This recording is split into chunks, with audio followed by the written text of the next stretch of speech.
নখের কালি শুকাতে না শুকাতেই উন্নয়নের কথা বলে আমরা আবার জুলাই সনদটাকেই ভুলিয়ে দিতে বসেছি। সবাই মিলে যদি বাংলাদেশ হয় তাহলে সরকারি দলের বাইরে একজন যোগ্য লোক সৎ কি মানুষ ওখানে খুঁজে পাওয়া গেল না। একটা গল্প দিয়ে একটু শুরু করতে চাই মাননীয় স্পিকার। ছোট্ট গল্পটি হচ্ছে, রাজা তার উজিরকে বলে দিয়েছিল সকাল থেকে এটা কাজ করবা, এই কাজগুলো করবা।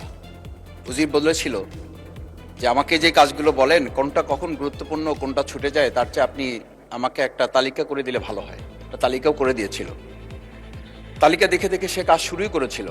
হঠাৎ করে রাজার মনে হলো সে একবার শিকারে যাবে। ঘোড়ার পেটে উঠে যখন রেকাবে পা ঢুকিয়েছে, রেকাবে পা ঢুকালে পা আটকে গিয়েছিল। পাটা যখন ছুটাতে পারছিল না তখন সে উজিরকে বারবার ডাকছিল, আমার পাটা এখান থেকে বের করে দাও। পাটা বের করতে যাচ্ছিল না উজির, কারণ উজির বারবার খুঁজছিল যে তালিকাটা করে দেওয়া হয়েছিল সেই তালিকার মধ্যে পা আটকে গেলে ওটা বের করে দেওয়ার বিধান ওখানে আছে কিনা। শেষ পর্যন্ত রাজার পা আর ওখান থেকে বের করা যায় নাই এবং রাজাকে মুক্ত করা সম্ভব হয় নাই বলে আমরা গল্পে জেনেছি। ঠিক আমার কাছে আজকে সংসদ এরকম একটা গল্পের মতো মনে হয়। আমরা জুলাই সনদে যখন আমাদের 4 বছরের সন্তানরা জীবন দিয়েছে, আমরা যখন দেখেছি বিগত 17 বছর উন্নয়নের কথা বলে আমাদের নির্বাচনকেই ভুলে দেওয়া হয়েছিল, আবার বিগত 1.5 বছর আমরা লক্ষ্য করলাম যে সে সময় আমরা কেউ কেউ নির্বাচন এবং নির্বাচন বলে বলে আমরা আমাদের মাথা থেকে বিচার এবং সংস্কারটাই ভুলে দিয়েছিলাম।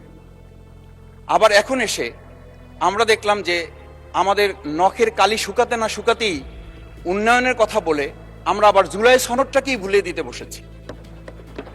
আমি খুবই বিব্রত হই যে আমাদের সন্তানেরা রাস্তায় দাঁড়িয়ে সেদিন কি প্ল্যাকার্ডে এটা লিখেছিল যে আমরা একটা ফ্যামিলি কার্ডের জন্য আজকে রাস্তায় দাঁড়িয়েছি।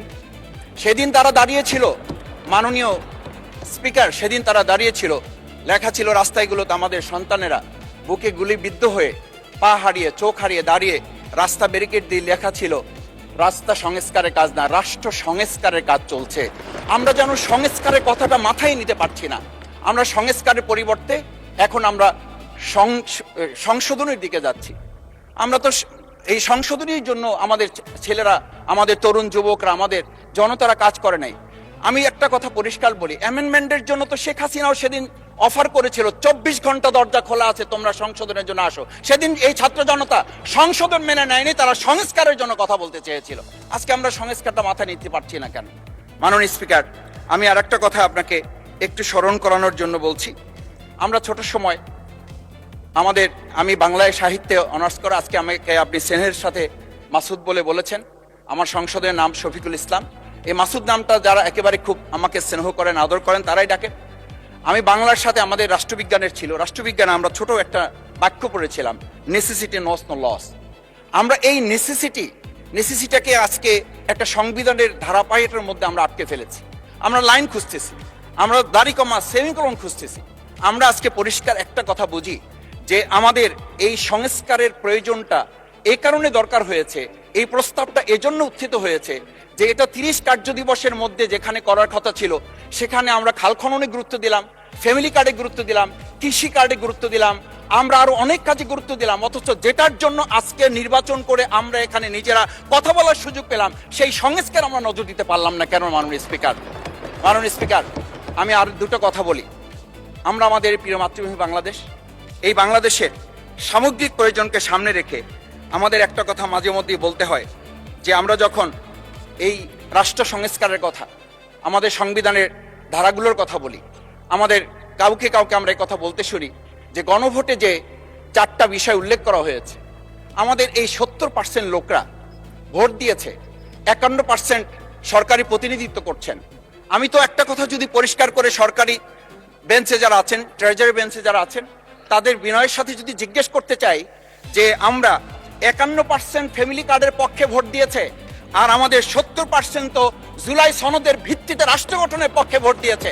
আমরা তাহলে 51%কে গুরুত্ব দিয়ে ফ্যামিলি কার্ড বিতরণ করে জনগণের সেই 17 বছরের উন্নয়নের কথা বলে কি আমরা মূল জায়গা থেকে আমাদের দেশের জনগণকে আবার আরেকটা জায়গায় নিয়ে যেতে চাচ্ছি এমন করে যে আমরা লক্ষ্য করছি, আমরা বলি সবার আগে বাংলাদেশ, আমরা বলি সবাই মিলে বাংলাদেশ। আমি তো তা লক্ষ্য করছি না। আমাদের আশঙ্কার জায়গাটা, আমাদের উদ্বেগের জায়গাটা, উৎকণ্ঠের জায়গাটা মাননীয় স্পিকার ওইখানে যে 11টা সিটি কর্পোরেশনের প্রশাসক বদল হয়েছে, আমরা কি লক্ষ্য করলাম না সবাই মিলে যদি বাংলাদেশ হয় তাহলে সরকারি দলের বাইরে একজন যোগ্য লোক সৎ কি মানুষ ওখানে খুঁজে পাওয়া গেল না? মাননীয় স্পিকার আরেকটা কথা বলি, 42টা জেলা প্রশাসক বদল হয়েছে। মাননীয় স্পিকার এই পাশ থেকে প্রায় কথা বলি যে এখানে বলা হয়েছে যে মানে আমরা সবাই মিলে বাংলাদেশ, সবার বাংলাদেশ যখন বলি সবাই মিলে দেখি টেবিল চাপড়িয়ে আমরা এই মহান জাতীয় সংসদকে খুবই সরগরম করে ফেলি। এই 42টা যে জেলা প্রশাসক নিয়োগ হয়েছে, এই জেলা পরিষদে গোটা বাংলাদেশের মধ্যে আজকে এখানে যে কমিটি হয় সেই কমিটিতে আমরা বলি ন্যায্যতার ভিত্তিতে আপনাদের থেকে 2 জন দেন, 1 জন দেন।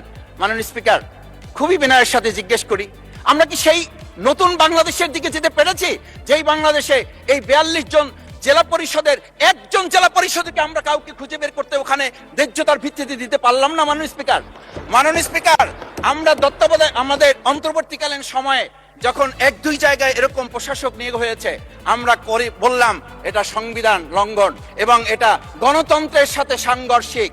আজকে গণতন্ত্রের নির্বাচনের ভিত্তিতে আমরা যখন একটা সরকার পেলাম, সেই সরকারে স্থানীয় নির্বাচনের দিকে না গিয়ে যেখানে সরকারের প্রশাসক ছিল তাদেরকে তড়িঘড়ি করে বদল করে বিশ্ববিদ্যালয় গেলে থেকে শুরু করে নিজ দলীয় লোক গ্রহণ করে আমরা কি এটা বলতে পারি যে সবাই মিলে বাংলাদেশ এবং সবার আগে বাংলাদেশ আসলে এটা আমাদের দেশে আসছে? আমরা বলতে পারি না বিধায়ী আজকে জুলাই সনদ বাস্তবায়ন এবং তার ভিত্তিতে আমাদেরকে এখানে শপথ গ্রহণ করানো হয়েছে। আমাদের এই ট্রেজারি বেঞ্চ থেকে আমাদেরকে বলা হয় এটাই নাকি অবৈধ হয়েছে। অবৈধ একটা কাজ জাতীয় সংসদে আমাদের কাছে কাগজ প্লেস করেছে কে? যারা প্লেস করেছে তাহলে তাদেরকে তো আগে আইনের আওতায় নিয়ে আসা উচিত। এই অবৈধ কাজে আমাদেরকে কারা সহযোগিতা করেছেন? এই অবৈধ প্ররোচনা আমাদেরকে কে দিয়েছেন? এটা তো আমরা জোর করে কেউকে ঘরের পকেট থেকে আমরা নিয়ে আসি নাই। মাননীয় স্পিকার, আমি তো বাউফল থেকে আমার এই মানে সংস্কারের শপথের জন্য আমি তো কাগজ বাউফল থেকে নিয়ে আসি নাই, এখান থেকে দেওয়া হয়েছে। মাননীয় স্পিকার, সবশেষ বলবো, আসুন সময় থাকতে নাহলে